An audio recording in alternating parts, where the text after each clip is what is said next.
तो कैसे हैं आप लोग। इधर हम बात करने वाले हैं एंटी डिफेक्शन लॉ की। बेसिकली जो हमारे इंडियन कॉन्स्टिट्यूशन में इंसर्ट किया गया था बाय 52nd अमेंडमेंट एक्ट 1985। क्या है एंटी डिफेक्शन लॉ, और इस लॉ के अंडर जो कि 10th शेड्यूल है हमारे कॉन्स्टिट्यूशन का, उसमें जो स्पीकर हैं उनको काफ़ी स्पेशल रोल दिया गया है, उनको काफ़ी डिस्क्रिशनरी पावर्स दी गई हैं।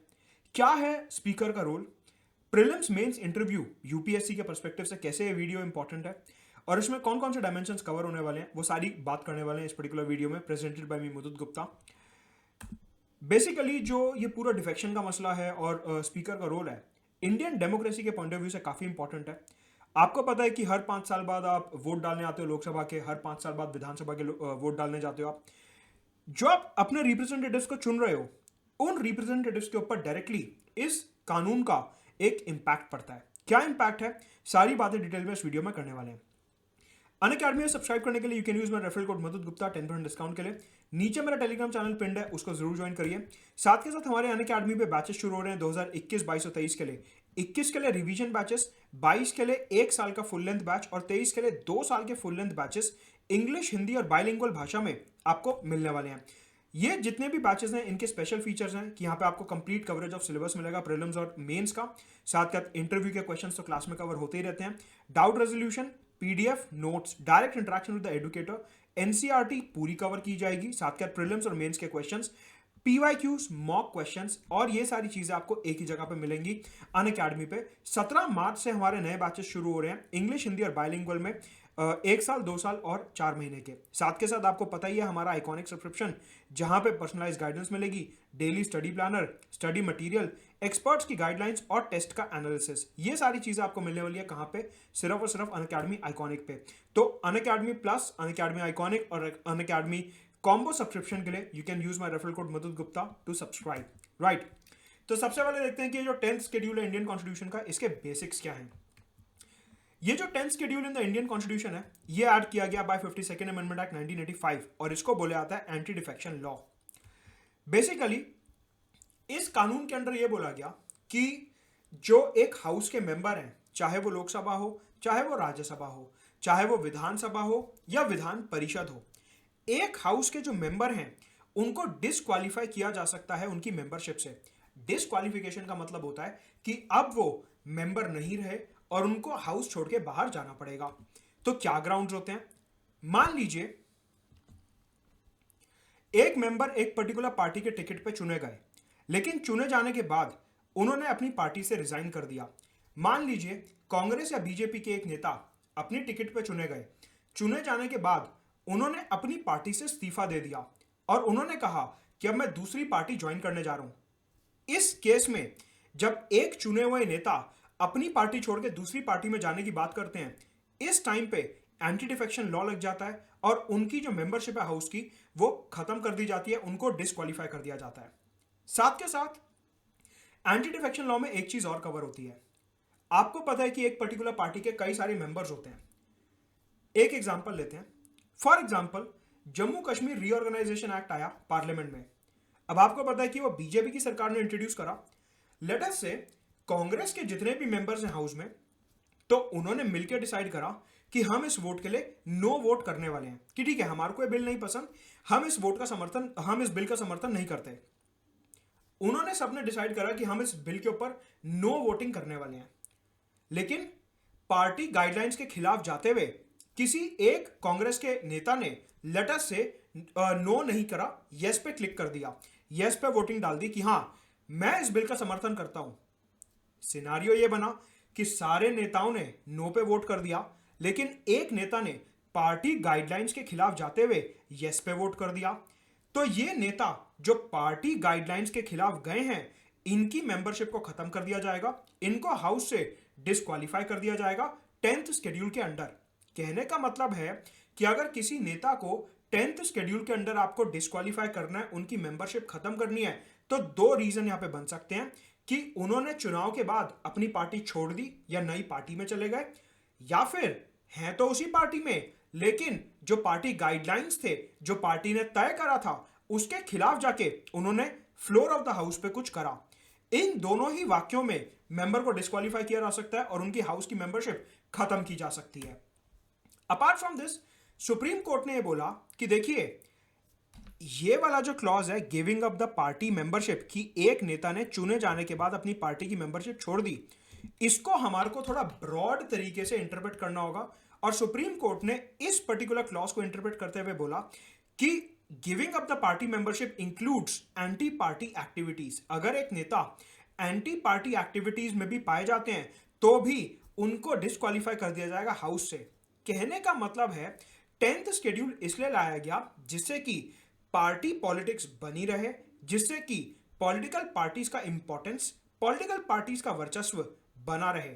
अब यहां पे आप ये बात समझो, आपने अपनी कॉन्स्टिट्यूएंसी के एमपी को वोट करा, आप पोलिंग बूथ में गए, आपने वोट करा, इस उम्मीद से वोट करा कि ये जो मेरे रिप्रेजेंटेटिव हैं ये लोकसभा जाएंगे और मेरी कॉन्स्टिट्यूएंसी में जो मुद्दे मेरे को परेशान कर रहे हैं, जो मेरी एस्पिरेशंस हैं, उनको उधर जाके उठाएंगे। लेकिन जैसे ही आपकी कॉन्स्टिट्यूएंसी के एमपी चुने गए, वो पार्लियामेंट गए, अब वो आपके हित से ज्यादा पॉलिटिकल पार्टी की गाइडलाइंस फॉलो करेंगे।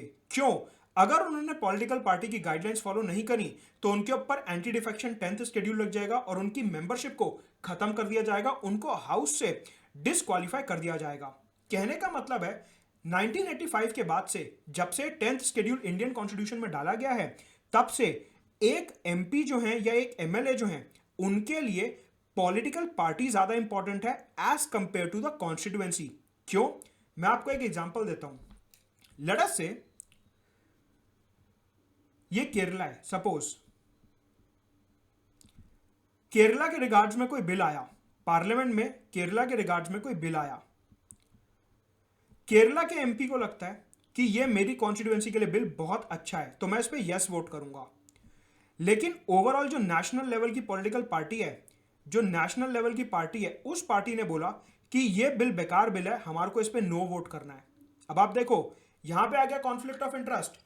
आपके एमपी को लगता है कि मेरे को यस वोट करना चाहिए, लेकिन नेशनल लेवल की पॉलिटिकल पार्टी ने बोला कि नो वोट करना चाहिए। तो अब एंटी डिफेक्शन कानून से बचने के लिए ये जो सारा का सारा मसला है कि आपको पार्टी गाइडलाइंस फॉलो करनी है, पार्टी चेंज नहीं करनी है, एंटी पार्टी एक्टिविटीज में नहीं इंडल्ज होना है, आपको नो ही वोट करना पड़ेगा। इवन दो ये एमपी को पता है कि ये बिल काफी अच्छा है और मेरे को इस पे यस करना चाहिए एथिकली, लेकिन एंटी डिफेक्शन से बचने के लिए अब उनको नो वोट करना पड़ेगा, क्योंकि पार्टी गाइडलाइंस में ये कहा गया कि आपको इस बिल को नो वोट करना है।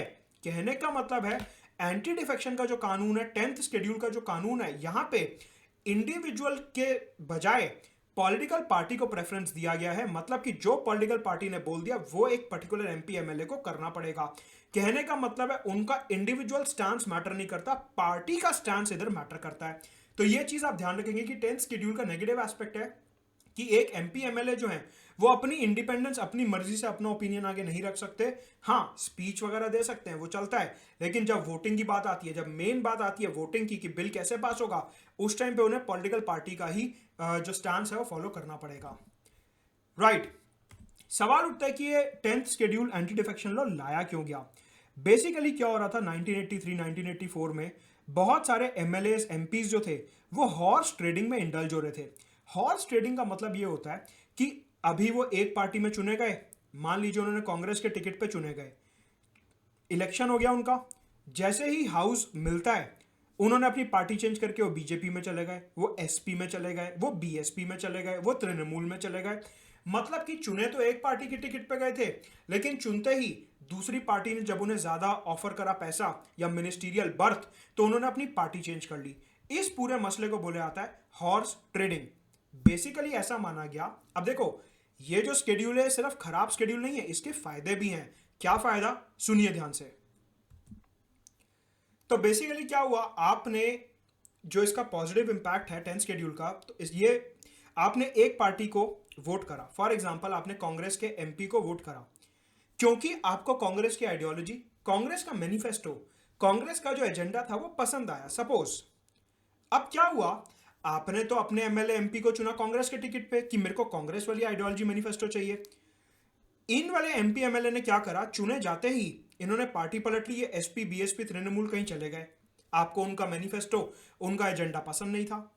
ये आपके साथ गलत हुआ, ये वोटर के साथ गलत हुआ। वोटर ने इस भरोसे पे एक एमएलए एमपी को वोट दिया कि देखो ये जो आइडियोलॉजी मैनिफेस्टो एजेंडा है ये जो सोच है इसको इंप्लीमेंट किया जाएगा। लेकिन इन्होंने चुने जाती पार्टी पलट ली। वोटर का ट्रस्ट बचाए रखने के लिए, वोटर का जो विश्वास है उसको बचाए रखने के लिए ये एंटी डिफेक्शन कानून लाया गया कि वोटर ने आपको जिस पार्टी के लिए वोट करा है, जिस आइडियोलॉजी, जिस कैंपेन, जिस सोच, जिस मैनिफेस्टो के लिए वोट करा है, उसी मैनिफेस्टो पे आपको टिके रहना है। वो ही वचन, वो ही जितने भी वादे आपने करे हैं चुनावी रैलियों में, वो आपको पूरे करने हैं। कहने का मतलब है इसका पॉजिटिव एस्पेक्ट अगर आपको मेंस में लिखने के लिए आएगा, एसए में लिखने के लिए, इंटरव्यू में बोलने के लिए आएगा, तो आप यही पॉइंट्स बोलेंगे। सवाल उठता है कि जो पूरा 10 शेड्यूल है यहां पे स्पीकर का क्या रोल है। इस शेड्यूल के अंदर जो स्पीकर हैं, और स्पीकर से मेरा मतलब है यहां पे speaker of Lok Sabha, speaker of Vidhan Sabha. अगर हम राज्यसभा और विधान परिषद की बात करते हैं तो वहां पे चेयरमैन ऑफ द हाउस को सेम पावर्स दी गई हैं। यहां पे 10 शेड्यूल के अंदर स्पीकर को क्वाजी जुडिशियल पावर्स दी गई हैं। प्रीलिम्स में सीधा क्वेश्चन निकलता है कि स्पीकर को किस टाइप की पावर्स दी गई हैं 10 शेड्यूल के अंदर, तो आपका आंसर होना चाहिए क्वाजी जुडिशियल पावर्स। बेसिकली अगर 10th शेड्यूल के अंदर एंटी डिफेक्शन के अंदर कोई सवाल उठता है कि एक पर्टिकुलर एमपी ने डिफेक्ट कर लिया है, एक पर्टिकुलर एमपी ने पार्टी के खिलाफ जाके वोट करा, एक पर्टिकुलर एमपी ने पार्टी के खिलाफ गए, एक पर्टिकुलर एमपी ने पार्टी चेंज कर ली है, या एक पर्टिकुलर एमपी ने अपनी पार्टी से इस्तीफा दे दिया चुने जाने के बाद, अगर ऐसा कोई सवाल उठता है, ऐसा कोई मसला उठता है, उसमें स्पीकर इन्वेस्टिगेशन करेंगे, speaker will look into it, speaker उसकी जांच करेंगे और उसके बाद फाइनल निर्णय लेंगे, फाइनल डिसीजन लेंगे। यहां पे समझने की बात यह है कि speaker is the final authority.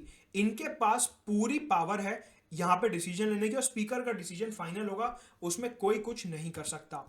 कहने का मतलब है तो speaker is the final authority. इसी कानून में 10th शेड्यूल में, कॉन्स्टिट्यूशन के जो आखिरी में 10th शेड्यूल दिया हुआ है, वहां पे पैराग्राफ नंबर 7 है। उस पैराग्राफ नंबर 7 में लिखा हुआ था कि अगर एंटी डिफेक्शन से रिलेटेड कोई भी केस उठता है, कोई भी मसला उठता है, तो स्पीकर तो फाइनल अथॉरिटी है ही। वहां पे साथ के साथ ये लिख दिया गया कि कोर्ट इसमें कोई भी इंटरफेरेंस नहीं करेंगे, कोर्ट इसमें कोई भी डिसीजन नहीं लेंगे, supreme court, high court etcetera किसी भी प्रकार की इंटरफेरेंस यहां पे नहीं करेंगे। उन्होंने बोला कि अगर एंटी डिफेक्शन से रिलेटेड कोई भी केस उठता है तो speaker is the sole authority, speaker ही एकमात्र यहां पे पावर है, उन्हीं की एकमात्र आवाज चलेगी, कोर्ट इसमें किसी भी तरीके की दखल अंदाजी नहीं करेंगे। लेकिन सुप्रीम कोर्ट ने अपनी एक जजमेंट में यह बोला कि ये जो प्रोविजन है पैराग्राफ 7 का, ये अनकॉन्स्टिट्यूशनल है।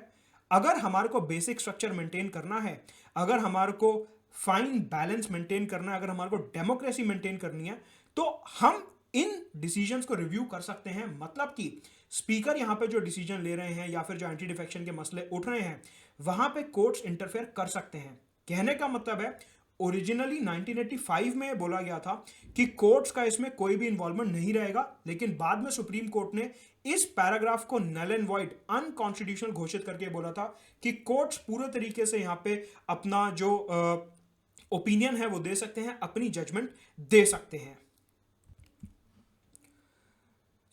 आज की तारीख में अगर एंटी डिफेक्शन से रिलेटेड कोई भी मसला उठता है तो उसमें कोर्ट्स जो हैं वो बोल सकते हैं। फॉर एग्जाम्पल अभी राजस्थान में कुछ टाइम पहले क्या हुआ था, आपको पता है कि वहां के जो मुख्यमंत्री हैं अशोक गहलोत, और उधर एक कांग्रेस पार्टी के अंदर ही छोटा सा ग्रुप था सचिन पायलट का। उन दोनों ग्रुप्स के बीच में जो है थोड़ा सा कंफ्लिक्ट हो गया था। वहां के राजस्थान असेंबली के स्पीकर ने सचिन पायलट के ग्रुप के एमएलएस को डिस्क्वालिफिकेशन का नोटिस दे दिया था, और फिर जो पूरा मसला था वो राजस्थान हाई कोर्ट और फिर सुप्रीम कोर्ट में गया था। कहने का मतलब है ये लाइव एग्जांपल्स हमारे को दिखाते हैं कि किस तरीके से जुडिशरी डिस्क्वालिफिकेशन के मसलों में इंटरवीन कर सकता है। प्रीलिम्स में और मेंस में सीधा सवाल निकलता है, ध्यान रखेंगे।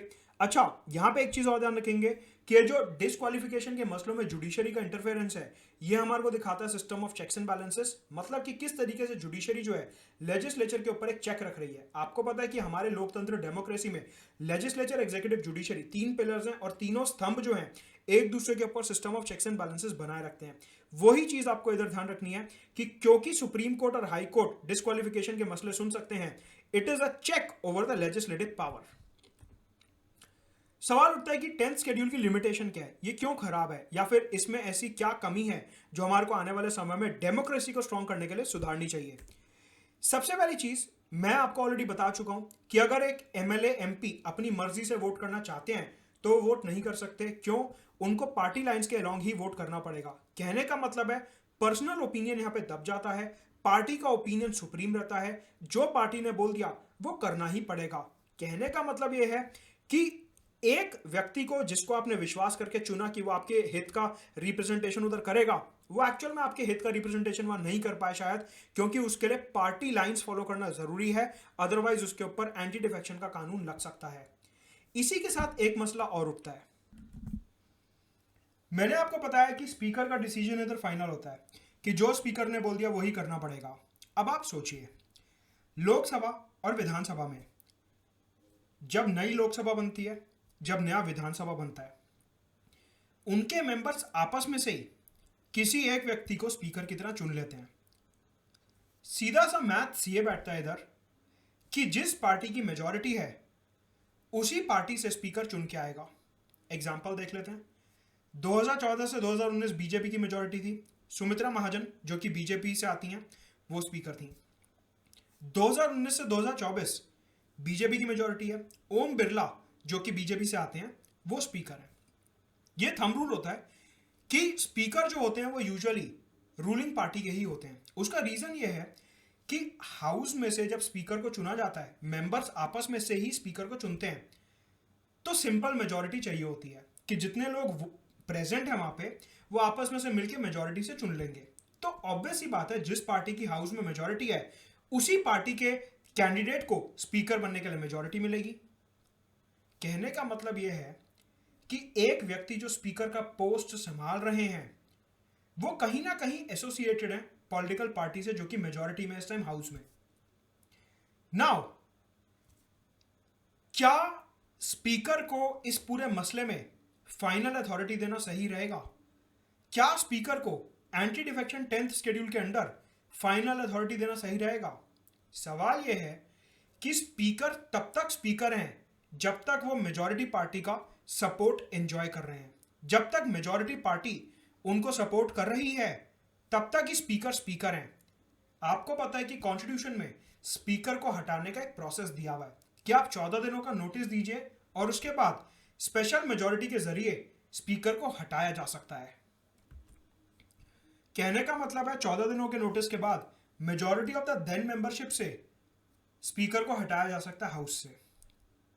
अब यहां पे समझने की बात यह है कि अगर स्पीकर मेजॉरिटी पार्टी के खिलाफ चले गए, अगर स्पीकर ने मेजॉरिटी पार्टी के खिलाफ डिसीजन दे दिया डिस्क्वालिफिकेशन के मसलों में, देयर इज अ पॉसिबिलिटी कि मेजॉरिटी पार्टी उनको हटाने के खिलाफ एक रेजोल्यूशन पेश कर दे एंड हेंस स्पीकर की जो पोजीशन है यहाँ पे काफी ज्यादा वॉलेटाइल हो जाएगी। कहने का मतलब है कि इस सिनारियो में जहां पे स्पीकर की पोजीशन मेजॉरिटी पार्टी के ऊपर टिकी हुई है, मेजॉरिटी पार्टी के सपोर्ट के ऊपर टिकी हुई है, स्पीकर यहां पे हम एक्सपेक्ट नहीं कर सकते कि बहुत ही ट्रांसपेरेंट या फिर अनबायस्ड डिसीजन लेंगे, क्योंकि पूरा का पूरा मैथ्स जो है वो पॉलिटिकल पार्टी मेजॉरिटी में जो है उसके ऊपर टिका हुआ है। तो स्पीकर का इम्पार्शियल होना यहाँ पे थोड़ा सा मुश्किल है। और तभी यूपीएससी ने इस बार मेंस 2020 में जीएस पेपर 2 में सवाल पूछा था that once a speaker should always be a speaker. एक व्यक्ति जिनको एक बार स्पीकर के पोस्ट के लिए चुन लिया गया, उनको अपनी पॉलिटिकल पार्टी से सारे संबंध खत्म कर देने चाहिए। इस तरीके का सवाल मेंस जीएस पेपर 2 में पूछा गया था यूपीएससी में कि क्या स्पीकर को चुने जाने के बाद उनको अपने सारे नाते पॉलिटिकल पार्टी के साथ खत्म कर देने चाहिए। वो बात एकदम सत्य है, that's absolutely right. Reason being कि अगर स्पीकर पॉलिटिकली इम्पार्शियल होंगे, स्पीकर पॉलिटिकली न्यूट्रल होंगे, स्पीकर किसी भी पार्टी के साथ संबंध नहीं रखेंगे, तभी जाके वो एंटी डिफेक्शन टाइप मसलों में एक ट्रांसपेरेंट, एथिकल और अनबायस्ड डिसीजन ले पाएंगे। तो ये दूसरा मसला यहां पे उठता है कि स्पीकर जो हैं, given his entire political dynamics, उनसे इम्पार्शियलिटी एक्सपेक्ट करना थोड़ा सा अनरीजनेबल होगा। ये दूसरा चैलेंज है। सवाल उठता है कि हम 10th शेड्यूल को सुधारने के लिए क्या कर सकते हैं। जो दो प्रॉब्लम्स हमने देखी उनके लिए हम क्या कर सकते हैं। पहली बात, सुप्रीम कोर्ट ने रिकमेंड करा कि एक केस था, नाम याद रखने की जरूरत नहीं है, बस आपको यहां पे मुद्दा समझना है।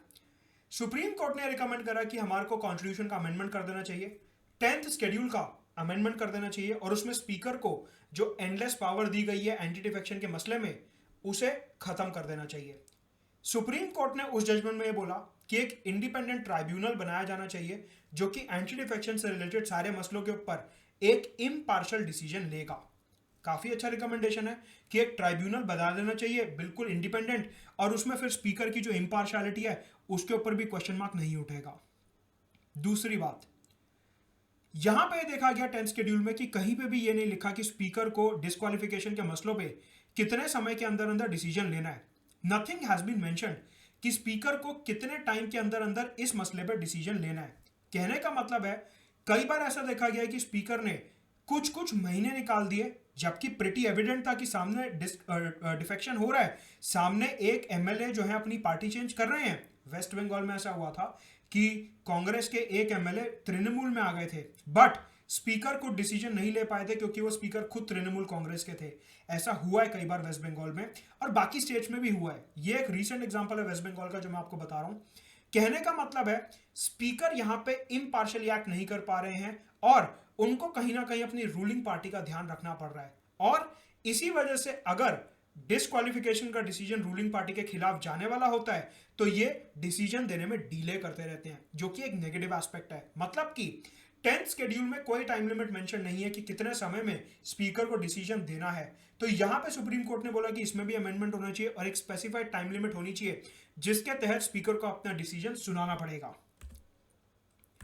इसके अलावा आपको पता है कि डिस्क्वालिफिकेशन के कई सारे ग्राउंड्स होते हैं हमारे संविधान में।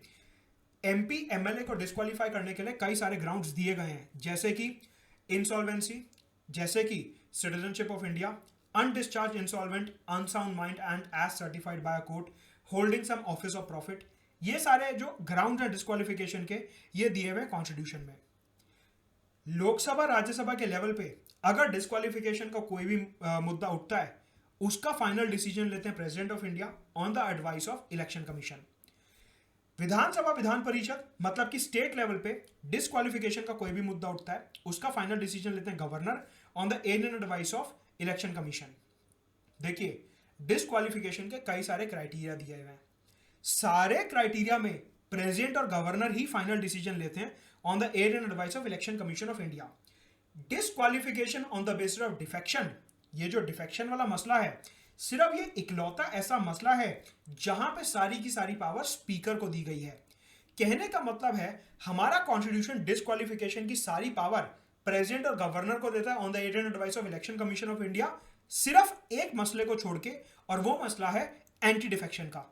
अगर एंटी डिफेक्शन का कोई केस सामने आता है तो वहां पे स्पीकर को फाइनल डिसीजन लेना पड़ता है। इस बात का कोई क्लियर कट एक्सप्लेनेशन नहीं है कि हमने ये पावर भी प्रेसिडेंट और गवर्नर को क्यों नहीं दी on the aid and advice of Election Commission of India. तो कहने का मतलब है यूनिफॉर्मिटी मेंटेन करने के लिए एक पॉसिबिलिटी ये भी हो सकती है कि हम 10th शेड्यूल को अमेंड करके ये वाली पावर भी गवर्नर और प्रेसिडेंट को दे दें। That is also a possibility. साथ के साथ लॉ कमीशन ऑफ इंडिया ने रिकमेंड करा कि ये जो पॉलिटिकल पार्टी का स्टैंड होता है कि सारे मेंबर्स एक ही वोट देंगे, यस, ये सारे मेंबर्स नो वोट देंगे, ये थोड़ा सा गलत है। यहां पे हमारे को इस चीज को थोड़ा कंट्रोल करना होगा जिससे कि एमएलएस और एमपीज जो हैं अपने आप को जनता के हित में, कॉन्स्टिट्यूएंसी के हित में ज्यादा अच्छे से उभर के एक्सप्रेस कर पाए, उनके हित में ज्यादा काम कर पाए। तो लॉ कमीशन ऑफ इंडिया ने भी इसके बारे में बोला है। कहने का मतलब है 10th शेड्यूल एंटी डिफेक्शन के ये सारे वे फॉरवर्ड में हम एस्से और इंटरव्यू में बोल के आएंगे, राइट। तो यहाँ पे वीडियो खत्म होता है, नीचे टेलीग्राम चैनल का लिंक दिया, उसे जरूर ज्वाइन करिए। आई होप आपको यहाँ पे मसले कुछ समझ आए होंगे। अनअकैडमी पे 17 मार्च से हमारे 21, 22 और 23 के लिए बैचेस शुरू हो रहे हैं इंग्लिश, हिंदी और बाइलिंगुअल भाषा में, जहाँ पे अनअकैडमी के टॉप एजुकेटर्स पूरा सिलेबस कवर करने वाले हैं प्री मेंस इंटरव्यू के पर्सपेक्टिव से, साथ ही प्रीलिम्स का सिलेबस, मेंस का सिलेबस, इंटरव्यू के क्वेश्चंस, एनसीईआरटी टेस्ट सीरीज, सब कुछ एक ही जगह पे मिलने वाला है अनअकैडमी पे। So let's crack it.